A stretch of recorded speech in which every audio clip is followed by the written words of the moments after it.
we're in, ultimately, this debt hole that we're in.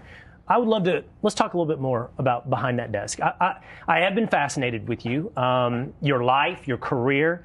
One of the things that I think some people know about your career, if they don't, they're about to learn, is that you worked for a long time, 2 different stints, 15 years for George Soros.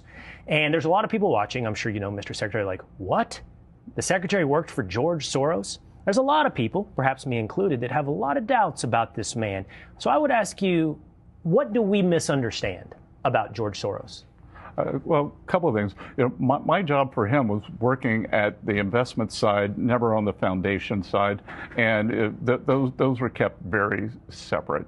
And for my first stint, Mr. Soros was focused on bringing down the Iron Curtain and was very helpful in the collapse of the Soviet Union. After I had left the first time, sometime in the early 2000s, I don't know what happened. He got much more focused on domestic policy.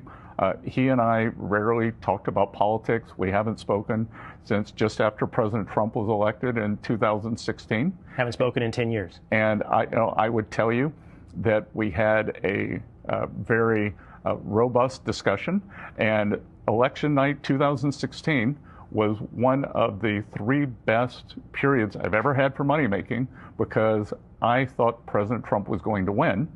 And I don't know if you remember, Will, but election night 2016, the market crashed.